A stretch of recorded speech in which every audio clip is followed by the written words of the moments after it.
everyone, it's Diane here. I know you're a little surprised to see my face. I usually don't show my face, rarely ever, but you'll always see my hands in the recipes that Todd and I create for our blog and for all the food and lifestyle content that we shoot for our clients at our studio and stuff like that. But today, I just decided, out of the blue, no script, that I needed to share a story that's been such a huge part of my life for the last 5.5 months, which is my type 2 diabetes diagnosis story. And the reason I want to share it is because I don't want this to happen to you that happened to me. And if I had known earlier, I would have been able to make changes. But that's nobody's fault but mine. And I'll tell you why later. And I'm hoping that you can at least take my advice in terms of don't do what I did.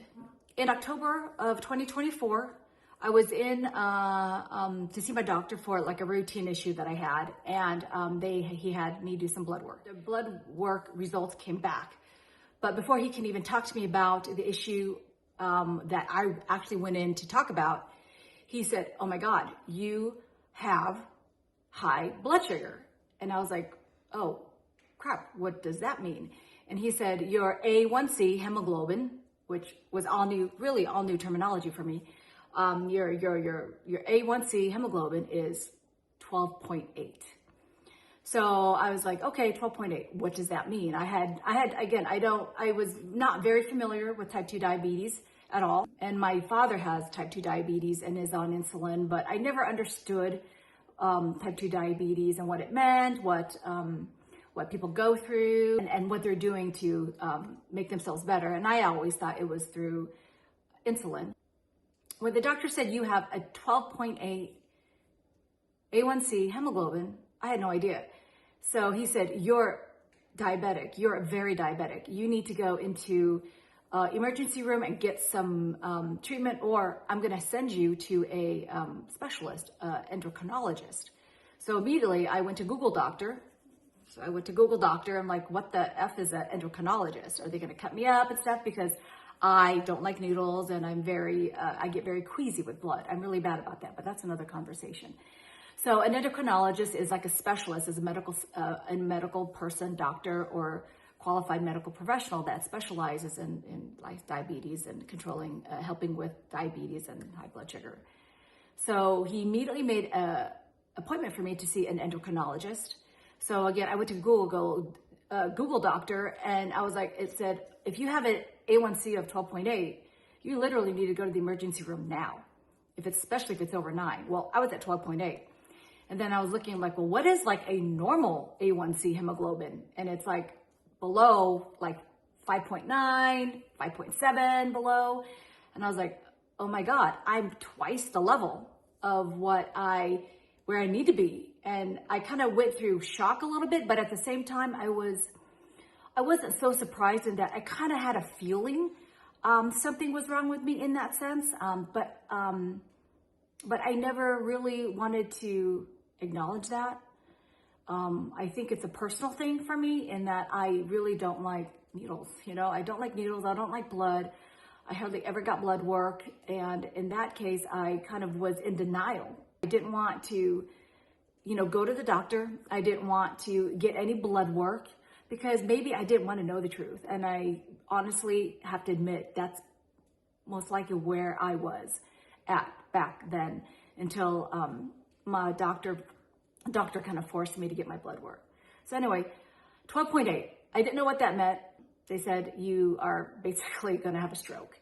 So, and I'm thinking, okay, so I'm 52 years old. At 52 years old, finally getting blood work done and finding out that my blood sugar is way out of control was a pivot point for me to think, oh, I know I need to make changes, but I'm a very strong-willed person. I eat well. I love a lot of fiber. I love vegetables. I love all those things. I don't really crave sugar so much, but what I do crave are sweet fruits like watermelon and bananas and grapes and things like that. So back to making an appointment to see the endocrinologist immediately, and he made sure that I was able to get in right away. I actually was in denial again the morning of. I was dealing with a couple things at work. It's getting a little stressful and there's so much to manage My appointment was at about 11, and I decided, no, I'm not going to go. I'm way too busy to go see the endocrinologist. I don't need this right now. I'll go later. Again, that was my excuse, is my denial of wanting to acknowledge the fact that I had diabetes, type 2 diabetes. So at this point, we think it's type 2 diabetes. So I went and did other things during the day. I was calling in, and then I realized, okay, I need to stop it. I can't be in denial. I can't be running scared of really finding out the truth. First of all, getting the blood work, and then finding out the truth. And then I realized, like, I'm in denial of wanting to take care of myself at the age of 52. And I decided I need to go. So I went in hot, very hot, meaning I was just, okay, I have type 2 diabetes, right? So what is it that I need from you? Because I know I could change it. That's what I went in with. I had a really bad attitude, I have to admit. I feel so bad for her, the endocrinologist, to have to put up with me. But she saw my test, and she said, your A1C is 12.8. It's really bad. We need to control it. And then she said that, you know, we need to maybe immediately start you on suggested starting me on some insulin. So immediately I got a little freaked out because I don't like needles. I don't like blood. I don't like any of that stuff. So I said, well, are you sure? Like, you know, I was kind of questioning it. And then so they did like a finger prick thingy for me. And it was about 11 o'clock. It's about 3 hours after I had a light breakfast. So going into this, I had a really light breakfast, low carb breakfast. And my blood sugar was 325, something like that. So I have no idea what these numbers mean. So I said, asked the nurse, so is that bad? And she kind of looked at me like, yeah. So it's like, oh, shoot, okay, all right then. So I'm gonna fix this. I don't need insulin, I don't need anything. I don't need anything right now. And the endocrinologist was really persistent in giving me something, like getting a blood test. And I said, no, I don't want to. She said, can you get another blood test today? And I had a bad attitude. I was like, no. She said, why? I said, because I'm not ready for it. She said, well, can I put like a continuous glucose monitor? So I had no idea what that was. All I knew is that it involved a needle. So I said, nope, I don't need it. I'm not ready for it. And she said, can I put you on some insulin? I said, nope. She said, why? I said, because I'm not ready for it. Because mentally I wasn't ready for it. And I told her, I need to be given a chance. I want a chance to be able to change my lifestyle before you start poking me, pricking me, and throwing all these things at me. Give me a chance first to change the way I eat, because I know I could reverse this on my own. That's what I believed. I could do this on my own. I won't eat my watermelon and, you know, all my fruit and all that stuff. I won't do that. It was a very tense moment. And then finally, but she was very calm. She was great. She said, okay, well, at least let me put a continuous glucose monitor on you, a CGM sensor on me, which I'll talk about later. Because what it is it's basically a little sensor monitor that you stick in your arm. Needle's very small, but it monitors my blood sugar all throughout the day. So it's wonderful and life-changing. So I agreed to that. They put it on me, and I was like, needles, but it wasn't that bad. That glucose monitor really was the kick in the ass for me, and said, you need to ship up or shape out or have a stroke before you're 53, or have a heart attack and die. So all of that reality check set in. I had the glucose monitor in. The readings were amazing. It tells me everything how my body metabolizes and digests food, and how it breaks down and what it converts to sugar. So the first 2 days, I was so diligent. I cut cold turkey, my bananas, my watermelon. I didn't eat any bread. I didn't eat any carb products. I was stir frying cabbage and vegetables and mushrooms and all these healthy vegetables. So eating it for breakfast, lunch, and dinner, and I was able to monitor it with my glucose monitor. And my numbers weren't going down. So for the first, it was about the first week after making major changes that I really thought that I can do on my own without any medical intervention, because I was stubborn, and I thought I could do it on my own. I could bring it down to 6 or something like that. And A1C going from 12.8 to 6. I thought I could do it easy. Nothing was changing too much.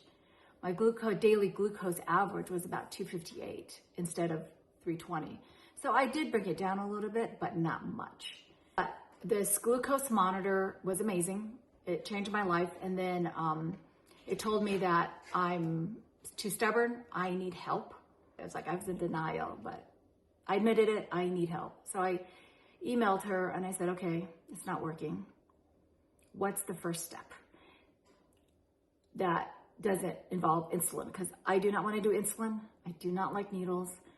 And she said, okay, first step is she's going to prescribe to me a medication called Metformin. So the first step in helping me was prescribing to me a pill form, because I said, well, I want to know all my pill options. She prescribed to me Metformin. And I took that for about 4 days. And my numbers weren't budging. They weren't doing as good as I was hoping, because I wanted to be the A++ student. Blood sugar numbers were doing okay with the Metformin, but it wasn't going good enough for me. So again, I emailed her again. I said, again, completely humbled this time. It's like, just shut up, just listen to what, these people tell you, because you need help. So she prescribed to me a second pill, a different type of pill called Metaglip. No, I'm not a medical professional, but it's I'm not going to talk about it. You can probably Google it.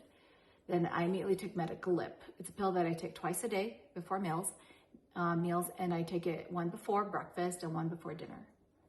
So I took that, and it helped for sure, in combination of me eating much better and exercising more.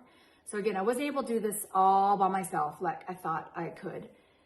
It definitely took stages to convince me that I needed the help. So anyway, that's where I currently am. I'm on Metaglip. I've been on it for 5.5 months.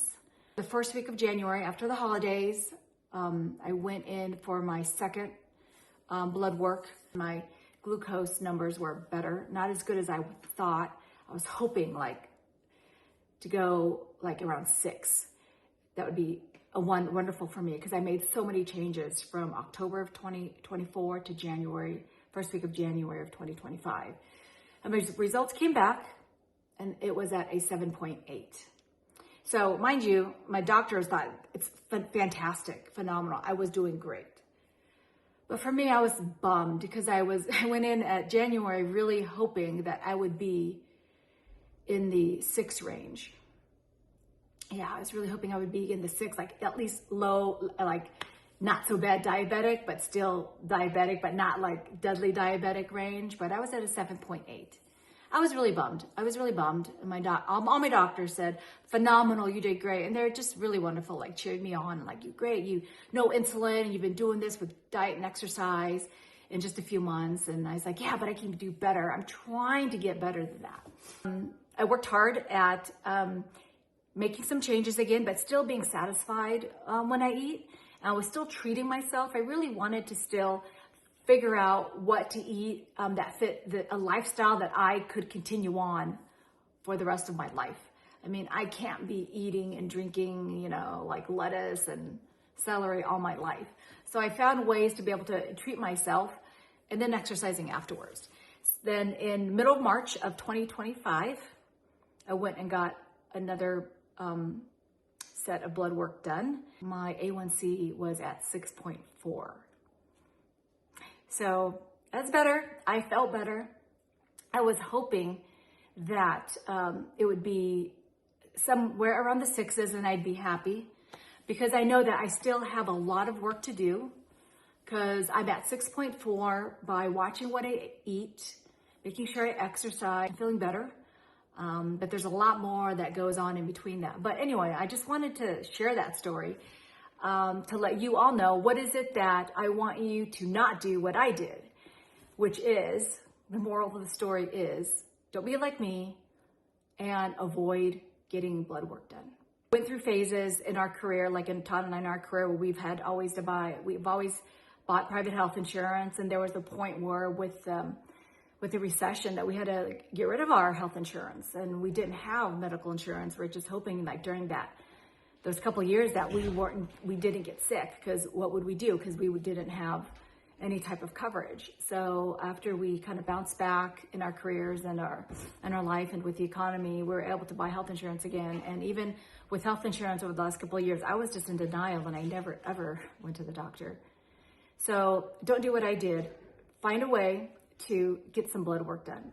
Like every doctor says, get your checkup, because sometimes you might feel like you're healthy, like I did. I thought I felt healthy. I looked pretty healthy, and I didn't feel too much that I didn't think was like, that was affecting my health in any way.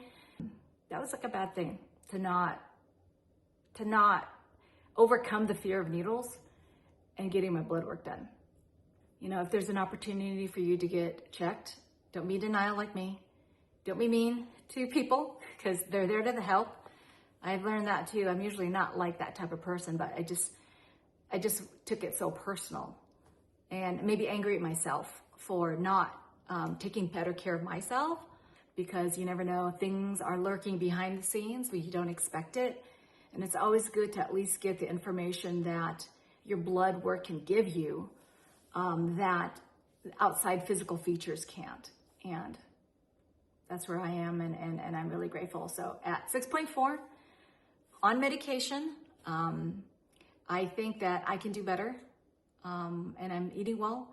And later I'll be sharing more of, if any people are interested, about what I'm eating, what I did to get my numbers so low, what I did and what I didn't do. But I'm just happy that I don't have to take insulin. My life isn't bombarded by needles, which scares the crap out of me. And I just take 2 pills a day before I eat, and life is great and much better. And I'm really happy to be able to at least talk about this, because it freaks me out that somebody else could be like me and not wanting or avoiding to get blood work done because you don't like needles or because you don't want to know the truth. I am, because I was like that, and I didn't think that I could handle the truth. And I'm doing well now with the truth. But the truth, set me free,